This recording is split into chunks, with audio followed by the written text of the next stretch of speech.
السلام عليكم ورحمة الله وبركاته.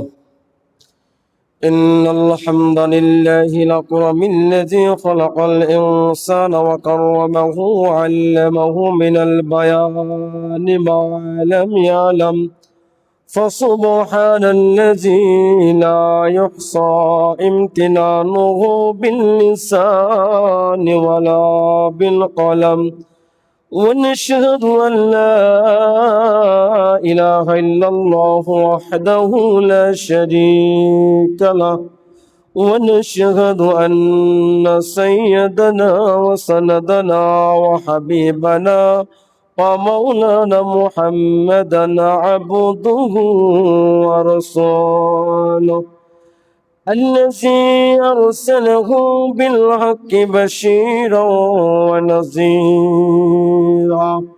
وداعيا إلى الله بإذنه وسراجا وقمرا منيرا. فقد قال الله تعالى في كلامه المجيد والفرقانه الحميد: أعوذ بالله من الشيطان الرجيم. بسم الله الرحمن الرحيم. كل نفس ذائقة الموت في شان حبيبه ومحبوبه ومعشوقه مخبرا وآمرا: إن الله وملائكته يصلون على النبي يا أيها الذين آمنوا صلوا عليه وسلموا تسليما. اللهم صل على محمد وعلى آل محمد كما صليت على إبراهيم وعلى آل إبراهيم إنك حميد مجيد. اللهم بارك على محمد وعلى آل محمد كما باركت على إبراهيم وعلى آل إبراهيم إنك حميد مجيد. لا إله إلا الله، لا إله إلا الله، नहीं कोई معبود إلا सदा. لا إله إلا الله، لا إله إلا الله মুহাম্মাদুর রাসূলুল্লাহ সাল্লাল্লাহু আলাইহি ওয়াসাল্লাম। সম্মানিত হাজিরিন, মুআজ্জাজ মুহতারাম, সম্মানিত মুসল্লি কিরাম, মহান আল্লাহ পাকের দরবারে লাখ কোটি শুকরিয়া সুজুদ যে মহান আল্লাহ পাক আমাদেরকে মুহাব্বত করে তিনার ঘরে আসা তৌফিক দিয়েছেন। এই জন্য সে মহান রব্বে কারিমের দরবারে শুকরিয়া আদায় করবো, আলহামদুলিল্লাহ। সম্মানিত হাজিরিন, কোরআন কারিম থেকে একটি আয়াতে কারিমাকে আপনাদের সামনে তুলে ধরা হয়েছে। যে কোরআন কারিমের আয়াতের মধ্যে আল্লাহ তাআলা জানিয়ে দিয়েছেন কুল্লু নাফসিন যায়িকাতুল মাউত, প্রত্যেক প্রাণীর মৃত্যু স্বাদ আস্বাদন করবে, প্রত্যেক প্রাণী মৃত্যু স্বাদ গ্রহণ করবে। সম্মানিত হাজিরিন, মৃত্যু স্বাদ এটা দু ধরনের, একটা মৃত্যু হবে মিঠা আর একটা মৃত্যু হবে তিতা। একটা মৃত্যু হবে মিঠা আর একটা হবে তিতা। সম্মানিত হাজিরিন, একটা মৃত্যু হবে আনন্দদায়ক আর একটা মৃত্যু হবে কষ্টের। তবে মৃত্যু স্বাদ দু প্রকার। একটা তিতা একটা মিঠা। যদি কোনো ব্যক্তি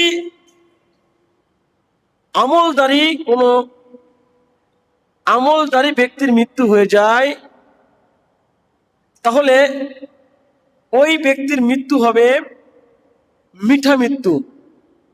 যে সদা সর্বদাই নেকের উপর ছিল, নেককার ব্যক্তির মৃত্যু হলে সে মৃত্যু হবে মিঠা মৃত্যু, এবং তার মৃত্যু হবে আনন্দদায়ক মৃত্যু। আর যদি কোনো ব্যক্তি ইবাদতের হালাতে নেক অবস্থায় মারা যায়, ইবাদতের হালাতে নেক অবস্থায় মারা যায়, আল্লাহর কোন আবেদ গুজারি যখন দুনিয়াতে বিদায় নিয়ে চলে যায়, আমার আল্লাহ তাআলা ডাক দিয়ে বলে, বান্দারে, আমি আল্লাহ তাআলা জান্নাতের দরজায় তোমাকে ডাকতে থাকি, আমি আল্লাহ তাআলা তোমাকে জান্নাতের দরজায় ডাকতে থাকি। এ বান্দা, ইবাদতের ভিতর দিয়ে আমি মাওলাকে তুমি অনেক খুঁজেছো, ইবাদতের ভিতর দিয়ে আমি মাওলাকে তুমি অনেক খুঁজেছো, এবার মৃত্যুর ভিতর দিয়ে আমি মাওলার কাছে তুমি হাজির হয়ে যাও।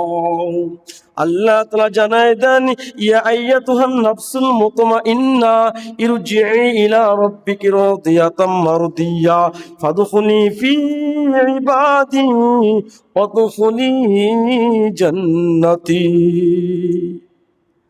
হে আত্মা, মহান মালিকের কাছে হাজির হয়ে যাও, প্রিয় পাত্র হয়ে। মহান মালিকের কাছে হাজির হয়ে যাও প্রিয় পাত্র হয়ে। অনন্তর তুমি আমার বান্দাদের অন্তর্ভুক্ত হয়ে যাও, আর তোমার জন্য রেখে দিয়েছে আমি জান্নাত, তুমি জান্নাতের মধ্যে প্রবেশ করো। মহান আল্লাহ তাআলা বান্দাকে ডাকতে থাকে, বান্দা, আমি আল্লাহকে তুমি কত খুঁজেছো, ইবাদতের ভিতর দিয়ে ইবাদত করেছো আর কান্নাকাটি করেছো, আমি মাওলাকে পাওয়ার জন্য কত কাঁদছো, মৃত্যুর ভিতর দিয়ে আমি মাওলার কাছে তুমি হাজির হয়ে যাও। আয় বান্দা, আয় বান্দা, আমি আল্লাহ তাআলা তোর জন্য জান্নাত রেখে দিয়েছি রে বান্দা, যা যা যা জান্নাতের মধ্যে চলে যা। সম্মানিত হাজির, হযরত ঈসা আলাইহিস সালাতু ওয়াস সালামের মুজিজা ছিল, ঈসা পয়গম্বরের মুজিজা ছিল, কোন কবরের পাশ দিয়ে যদি যাইতো ঈসা পয়গম্বর, আর ওই কবরওয়ালাকে যদি ডাক দিত, কবরওয়ালাকে ডাক দিলে, ডাক দেওয়ার সঙ্গে সঙ্গে ঈসা আলাইহিস সালাতু ওয়াস সালামের ডাকে সাড়া দিয়ে কবরওয়ালা জীবিত হয়ে ঈসা পয়গম্বরের সামনে দাঁড়ায় যাইত। আল্লাহু আকবার। মৃত্যুর কি যন্ত্রণা, মৃত্যুর কি যন্ত্রণা, মৃত্যু কি ভয়াবহ যন্ত্রণা। এটা হচ্ছে ঈসা পয়গম্বরের একটা মুজিজা। কোন কবরের পাশ দিয়ে গেলে কবরওয়ালাকে ডাক দেওয়ার সঙ্গে সঙ্গে কবরওয়ালা জীবিত হয়ে আল্লাহর হুকুমে ঈসা পয়গম্বরের পাশে দাঁড়ায় যাইত এবং কথা বলতো। আমার ভাইয়েরা আমার, ঈসা পয়গম্বর দিনে দাওয়াত দেওয়ার জন্য চলে গেছে, এমন একটা এলাকার মধ্যে প্রবেশ করেছে, এলাকার লোকদেরকে দিনে দাওয়াত দেওয়ার জন্য তিনি সে এলাকায় প্রবেশ করেছে।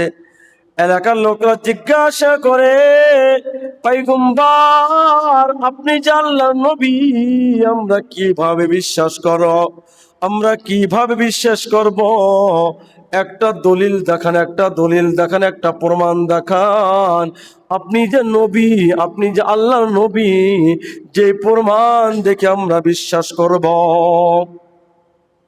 আল্লাহর পয়গম্বর ঈসা আলাইহিস সালাতু ওয়াস সালাম এলাকার লোকদেরকে জানায় দিল, আমার একটা মুজিজা আছে, যদি কোনো কবরের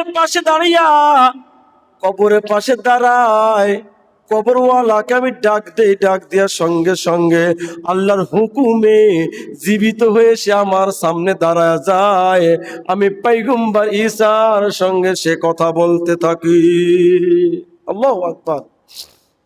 সম্মানিত হাজিরিন, এখন এলাকার লোকেরা তারা চিন্তা করতেছে, তাহলে একটা কাজ করি, আমাদের এলাকায় বহু পুরাতন এমন কোন কবর আছে যেই কবরের কাছে নবীকে নিয়ে যাব, আর ওই কবর থেকে সে কবরওয়ালাকে ডাক দিয়ে উঠাবে, কথা বলবে। আমরা একটু দেখতে চাই। আমার ভাইয়েরা, আমার এলাকার লোকেরা এই কথাগুলো ঈসা পয়গম্বরকে বললেন। ঠিক আছে, তাই হবে। আপনি যদি আপনার মুজিজা আমাদেরকে দেখাইতে পারেন, তাহলে যে আপনি আল্লাহর নবী আমরা বিশ্বাস করব। পুরাতন কবরের কাছে নিয়ে গেছে আল্লাহর পয়গম্বর ঈসা আলাইহিস সালাতু ওয়াস সালামকে। এই কবরওয়ালাকে আপনি জীবিত করুন এবং তার সাথে আপনি কথা বলুন। আল্লাহর পয়গম্বর ঈসা আলাইহিস সালাতু ওয়াস সালাম কবর নিকটে দাঁড়ায়া গেছে। কবরওয়ালাকে ডাক দিয়ে বলে, ও কবরওয়ালা, আমি ঈসা পয়গম্বর তোমার কবরের কাছে হাজির। কুম বিইজনিল্লাহ, আল্লাহর হুকুমে তুমি জীবিত হয়ে আসো। কুম বিইজনিল্লাহ, তুমি আল্লাহর হুকুমে জীবিত হয়ে আসো। এই কথা বলার সঙ্গে সঙ্গে কবরওয়ালা জীবিত হয়ে আল্লাহর পয়গম্বর ঈসা আলাইহিস সালাতু ওয়াস সালামের দাঁড়াইয়া গেছে। ঈসা পয়গম্বর সাথে কথা বলছে। ঈসা পয়গম্বর জিজ্ঞাসা করলো, তুমি কতদিন পর্যন্ত এই কবরের মধ্যে অবস্থান করছো? তোমার মৃত্যু হয়েছে কত বছর ধরে? বহু পূর্বে আমি দুনিয়াতে বিদায় নিয়ে চলে গিয়েছি। তুমি বহু পূর্বে দুনিয়াতে বিদায় নিয়ে চলে গেছো।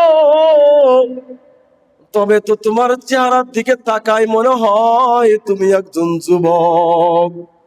কিন্তু আমি ঈসা আলাইহিস সালাতু ওয়াস সালামের প্রশ্ন, তুমি একজন যুবক কিন্তু তোমার মাথার চুলগুলো কেন সাদা? আমি জানতে চাই, হে যুবক, তুমি তো অল্প দিনের মধ্যে দুনিয়াতে বিদায় নিয়ে চলে গেছো। তোমার দেহের দিকে তাকাইলে মনে হয় তুমি যুবক, কিন্তু তোমার মাথার চুলগুলো কেন সাদা? আমার ভাইয়ের, আমার যুবক জানায় দিল, পয়গম্বর, আমার যখন মৃত্যু হয়ে যায়, মৃত্যুর যন্ত্রণা এত কঠিন, মৃত্যুর যন্ত্রণা এত ভয়াবহ, যখন আমার মৃত্যু হয়ে যায়, মৃত্যুর যন্ত্রণা এখন পর্যন্ত আমি ভুলতে পারি নাই। আমার মৃত্যু তো বহু পূর্বে হয়েছে, এখন পর্যন্ত আমি মৃত্যুর যন্ত্রণা কবরে থেকে থেকে আমি ভোগ করতেছি। আপনি যখন আমাকে ডাক দিয়েছেন, কুম বিসমিল্লাহ, আল্লাহ রাব্বুল আলামিনের হুকুমে তুমি বের হয়ে আসো, তখন আমি মৃত্যুর যন্ত্রণা ভিতরে ভোগ করতেছি। মৃত্যুর যে কি যন্ত্রণা, আমি চিন্তায় পড়ে গেলাম। মৃত্যুর কথা, মৃত্যুর যন্ত্রণা এখন পর্যন্ত ভুলি নাই। এখন বুঝি আবার কিয়ামত কায়েম হয়ে গেছে। কিয়ামত কায়েম হয়ে গেছে। কিয়ামতের ময়দান বড় কঠিন। সূর্য মাথার 1.5 হাত উপরে থাকবে। সূর্যের তাপে মাথার মগজগুলো টকবক টকবক করবে। কিয়ামতের ময়দানে আমি মাওলার কাছে কি নিয়ে দাঁড়াবো? মাওলার কাছে কি নিয়ে আমি হাজির হব? এই কিয়ামতের ময়দানে চিন্তা করতে করতে আমি যখন শোয়া থেকে উঠে আপনার কাছে আমি হাজির হয়েছি, কবর থেকে উঠে দাঁড়াইতে দাঁড়াইতে আমার পাকা চুলগুলো সাদা হয়ে গেছে। আমার ভাইয়ের, আমার যুবক বলল, যখন আমার মৃত্যু হয়েছে চুল কালো ছিল। আমি দীর্ঘ বছর ধরে কবরের মতো অবস্থান করতেছি, আমার চুল কালো ছিল। যখন আপনি আমাকে কুম বিইজনিল্লাহ বলে ডাক দিলেন, আমি মনে করেছি কিয়ামত কায়েম হয়ে গেছে, কিয়ামতের ময়দানে আমরা হাজির হতে হবে। কিয়ামতের দিনের পেরেশানে, চিন্তায় আমি শোয়া থেকে উঠেছি, উঠতে উঠতে চিন্তায় আমার কালো চুলগুলো সাদা হয়ে গেছে। আমার ভাইয়েরা আমার, মৃত্যুর যন্ত্রণা খুবই ভয়াবহ। পৃথিবীর কোন ব্যক্তিকে আল্লাহ তাআলা এই মৃত্যুর যন্ত্রণা থেকে কাউকে ছাড়বে না। ভাইয়েরা আমার, কারো মৃত্যু হবে একটা মিঠা, কারো মৃত্যু হবে তিতা।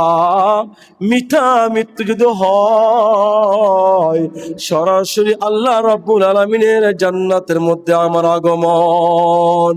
আজ তিতা মৃত্যু হয়, কি ভয়াবহ, কি কঠিন। আমার ভাইয়ের আমার, তিতা মৃত্যুর জন্য অনেক ধাপ আমার পার করতে হবে। ভাইয়ের আমার, আজরাইল আলাইহিস সালাতু ওয়াস সালাম কাউকে পরোয়া করে না। আজরাইল আলাইহিস সালাতু ওয়াস সালাম কাউকে পরোয়া করে না, কাউকে ভয় করে না। আজরাইল আলাইহিস সালাতু ওয়াস সালাম যার কাছে যায়, আল্লাহর হুকুমে তার জানটা কবজ করে আসে। আজরাইল আলাইহিস সালাতু ওয়াস সালাম মুসা পয়গম্বরের কাছে আসছে জানটা কবজ করার জন্য। যখন মুসা পয়গম্বরের কাছে আসছে, আজরাইল আলাইহিস সালাতু ওয়াস সালাম আসবে, মুসা পয়গম্বরের কক্ষে প্রবেশ করছে, জানটা কবজ করবে। আর যখন জানটা কবজ করবে, মুসা পয়গম্বর আজরাইলকে এমন একটা চর মারলো, একটা চর মারার কারণে আজরাইলের একটা চোখ ফুলে গেছে।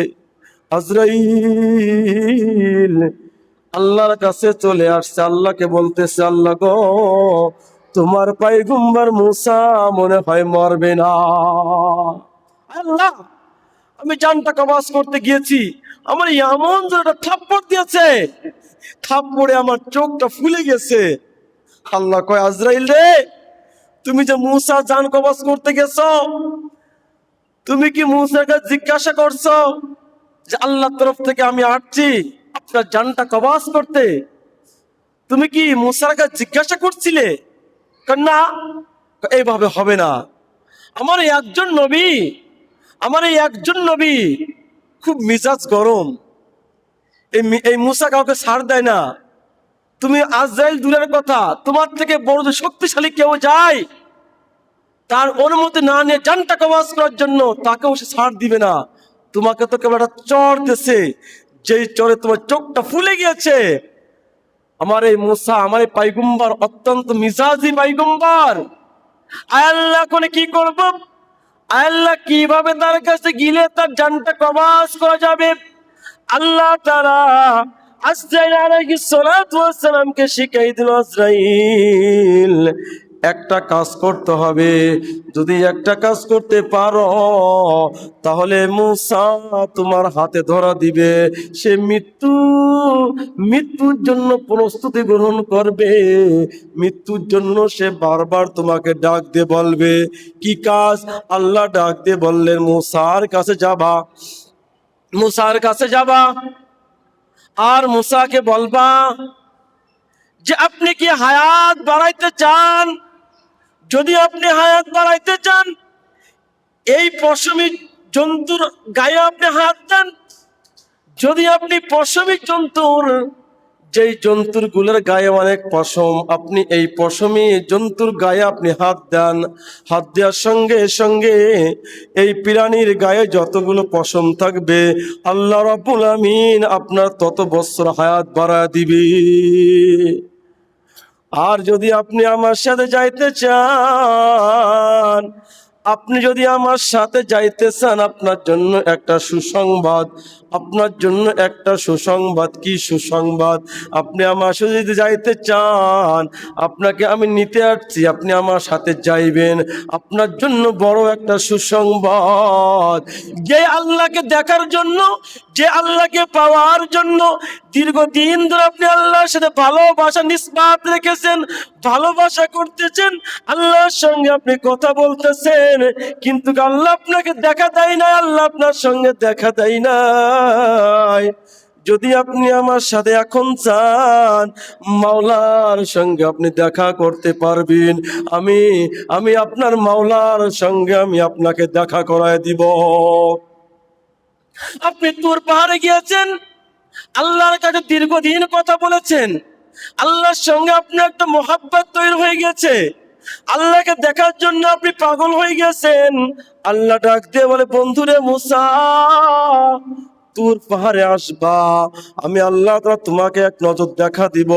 তুর পাহাড়ে আপনি গেছেন, আল্লাহ রাব্বুল আলামিনের যখন নূরের ফোকাসটা, আল্লাহ তাআলার নূরের ফোকাসটা যখন আপনার উপর মারল, মারার সঙ্গে সঙ্গে তুর পাহাড়টা পুরো ছাই ছাই হয়ে গিয়েছে। তারপর আপনি আল্লাহকে বলছেন, আল্লাহ এই তুর পাহাড়টা পুরো ছাই হয়ে গিয়েছে, তারপর গো আল্লাহ তোমাকে একটু দেখতে আমার মনে চায়, আমি একটু দেখবো গো আল্লাহ, আমার সাথে একটু আপনি দেখা দেন। ওই সেই আল্লাহর সঙ্গে আপনাকে আমি দেখা করায় দিব, যদি আমি আজরাইলের সাথে এখন যাইতে চান। মুসা কয়, আমার কিছু লাগবে না, আমি এখনই যাইতে চাই। তখন আপনার মৃত্যু হবে, আপনি মৃত্যুর ভিতর দিয়ে আল্লাহর সঙ্গে দেখা করবেন। হ্যাঁ, মুসা আলাইহিস সালাম রাজি হয়ে গেল আল্লাহর সঙ্গে দেখা করার জন্য। যদি আমার মৃত্যু হয়ে যায়, আমার প্রাণটা তুমি বের করাও, প্রাণটা বের করাইয়া আমার মাওলার কাছে আমাকে নিয়ে যাও। আল্লাহু আকবার। এগুলো আশিক। এই জন্যই তো আল্লাহ তাআলা জানিয়ে দিয়েছেন, ইয়া আইয়াতুন নাফসুল মুতমাইন্না ইরজিই ইলা রাব্বিকি রাদিয়াতাম মারদিয়া ফাদখুলি ফি ইবাদি ওয়াদখুলি জান্নাতি। হে আত্মা, তুমি আল্লাহর কাছে হাজির হয়ে যাও, আল্লাহর কাছে তুমি হাজির হয়ে যাও, অনন্তর আমি বান্দাদের অন্তর্ভুক্ত হয়ে যাও, আমার জান্নাতে তুমি প্রবেশ করো, আমার জান্নাতে তুমি প্রবেশ করো। ইবাদতের ভিতর দিয়ে আমি মাওলাকে কত দেখার জন্য চেষ্টা করেছো রে বান্দা, এখন মৃত্যুর ভিতর দিয়ে আমি মাওলার সঙ্গে তুমি দেখা করো। এই জন্য সম্মানিত হাজিরিন, মৃত্যুর যন্ত্র খুব ভয়াবহ। এই জন্য আমাদের চাইতে হবে নেক মৃত্যু। গোলাম মনিবকে বলতেছিল যে, মনিব আমি আপনার গোলামিয়াত করব, তিনটি শর্ত। এক নম্বর হলো, আমি নামাজের সময় হল নামাজ পড়ব, আর আমার দ্বারা দিনের বেলা আপনি কাজ নেবেন, রাত্রে আমাকে ব্যস্ত রাখবেন না, আর আমার জন্য একটি বিরান ঘর আপনি দেখিয়ে দিবেন। তিনটা শর্ত। আমার নামাজে বাধা দিবেন না, দিনের বেলায় কাজ নেবেন, আমার জন্য একটি বিরান ঘর আপনি দিয়ে দিবেন, একটি বিরান ঘর দেখিয়ে দিবেন। হ্যাঁ, মনিব তার 3 শর্তে রাজি হয়ে গেছে। তোমার নামাজের সময় হয়ে গেলে নামাজ পড়ে নিবে, আর তুমি দিনের বেলায় কাজ করবে, রাত্রে তোমার কাজ করতে হবে না। ওই যে কতগুলো ঘর দেখতেছ, এই ঘরের মধ্যে যে ঘরটা তোমার পছন্দ হয়, ওই ঘরটা তুমি নিয়ে নাও। গোলাম তখন সে ঘর খুঁজতে খুঁজতে একটা বিরান ঘর বলা হয় একাকী ঘর, নির্জন ঘর, যেই ঘরে কেউ থাকবে না সে ছাড়া, কেউ থাকবে না। হ্যাঁ, সে একটা বিরান ঘরকে বেছে নিল। এখন সে ইবাদত বন্দি করতেছে রাত্রে সেই বিরান ঘরে। ওই রাত্রে মনিব সে বন্ধুদেরকে নিয়ে একটা মদের সমাবেশ তৈরি করেছে, আনন্দ ফুর্তি করে মদ পান করে রাত বেজে গিয়েছে 3টা থেকে 2টা। তখন বন্ধুরা যার যার বাড়ির দিকে চলে গেছে, আর তার মনিব তার সমস্ত বাড়িগুলো পাইচারি করতেছে, সমস্ত ঘরগুলো দেখতেছে। দেখতে দেখতে হঠাৎ করে তাকায় দেখে, গোলাম যে ঘরে অবস্থান করছে ওই ঘরটা পরিপূর্ণ সাদা হয়ে গিয়েছে। আকাশ থেকে এমন একটা আলো আসছে যে আলোর সঙ্গে ঘরে একটা নিসবত হয়ে গেছে। আকাশ থেকে ডাইরেক্ট একটা ফোকাস, একটা আলো পড়েছে, যে আলোটা ঘরের ছাদকে ভেদ করে, উপরে অংশ ভেদ করে ঘরটাকে আলোকিত করে দিয়েছে। আমার ভাইয়েরা, আমার এই দৃশ্য দেখে মনিব আগায় গেছে, তাকায় দেখে গোলাম কান্দে, আর আল্লাহকে ডাক দে, বলে, আল্লাহ রে, আয় আল্লাহ, তোমাকে আমি যে কত ভালোবাসি, আমার চাইতে কেউ ভালো জানে না রে আল্লাহ। আমার মনিবের কাজকে দিনের বেলায় আমার উপর ওয়াজিব করেছো, এই জন্য দিনের বেলায় তোমার কাজ আমি করতে পারি না, তোমার ইবাদত বন্দি করতে পারি না। আল্লাহ তাআলা রাত্রে তোমাকে ডাকি, আজ টানা হতো দিন রাত আমি সব সময় তোমার গোলামিয়াতের মধ্যে দিয়ে কাটায় দিতাম। আল্লাহ তুমি আমার কবুল করে নাও, আল্লাহ তুমি আমার কবুল করে নাও। গোলাম যখন এরকম আল্লাহর সাথে কথা বলতেছিল আর কাঁদতেছিল, মনিব দূর থেকে তাকায় দেখে মনিবের মনটা নরম হয়ে গেছে, সবে সাদেক হয়ে গেছে, মনিব তার বাসায় চলে গেছে। আর আলোটা তৎক্ষণাৎ যখন সবে সাদেক হয়ে গেছে, ঘর থেকে আলোটা উঠে চলে গেছে। আমার ভাইয়েরা আমার, পরের দিন আবার মনিব তাহার বিবিকে সমস্ত কথাগুলো খুলে বলল। বিবিকে নিয়ে আবার রাত্রে হাজির। বিবি এবং তার মনিব তাকায় দেখে ওই সেই গোলাম রাত্রে রাত্রে বসে বসে আল্লাহকে ডাকতেছে, আল্লাহর জন্য আল্লাহকে ডাকতেছে, ইবাদত বন্দিগির মধ্যে মশগুল। আল্লাহকে ডাকতে বলে, আল্লাহ মনিবের কাজকে দিনের বেলায় ওয়াজিব করে দিয়েছো, এই জন্য দিনের বেলায় মনিবের কাজ করতে হয়, আর তা না হলে সারাটা দিন সারাটা রাত তোমার ইবাদতের মধ্যে আমি মশগুল থাকতাম। এরকম বলতেছিল আর কাঁদতেছিল। আর এই কথাগুলো সে মনিব এবং তার স্ত্রী শুনতেছিল। আমার ভাইয়ের আবার সবে সাদেক হয়ে যায়, সূর্যটা আলোটা যখন ঘর থেকে চলে যায়, মনিব গোলামকে ডাকতে বলে, গোলাম রে আয় আয় আয়। যখন গোলামটা মনিবের সামনে হাজির হয়ে গেছে, তুমি সে মাওলার জন্য আজাদ, যেই মাওলার জন্য তুমি এতটা পাগল, যেই মাওলার জন্য তুমি এতটা পাগল, মাওলাকে এত ভালোবাসো। সমস্ত বিষয়গুলো তাকে খুলে বলল, যাহা দেখেছে রাত্রে সমস্ত বিষয়গুলো যখন গোলামের কাছে খুলে বলা হলো, গোলাম আল্লাহকে ডাকতে বলে, আল্লাহ আমার গোপন বিষয়গুলো তুমি কাউকে জানাবো না, আমাকে বলেছিলে, আল্লাহ আমার গোপন বিষয়গুলো তুমি মানুষকে জানায় দিয়েছো। রব্বুল আলামিন, আমি দুনিয়ায় থাকতে চাই না, এই দুনিয়া থেকে তুমি আমাকে উঠাই নাও। সঙ্গে সঙ্গে গোলামের মৃত্যু হয়ে গেল। আল্লাহু আকবার। সম্মানিত হাজিরিন, নেক মৃত্যু। যখন কোন আবেদ ব্যক্তির মৃত্যু হয়, আল্লাহ তাআলা জান্নাত দরওয়াজায় দাঁড়াইয়া ডাক দে বলে, আয় বান্দা আয়, আমি আল্লাহ তাআলা জান্নাত দরওয়াজায় দাঁড়িয়ে আছি, আমার জান্নাতের মধ্যে প্রবেশ করবি। সম্মানিত হাজিরিন, এই জন্য আমাদের সবার নেক মৃত্যুর দরকার। আমাদের মৃত্যু মিঠা মৃত্যু, তিতা মৃত্যুর প্রয়োজন নেই। আমাদের মৃত্যু হবে সবচেয়ে সম্মানিত মৃত্যু। আল্লাহ সুবহানাহু ওয়া তাআলা আমাদের সবাইকে কবুল করুন, আমিন।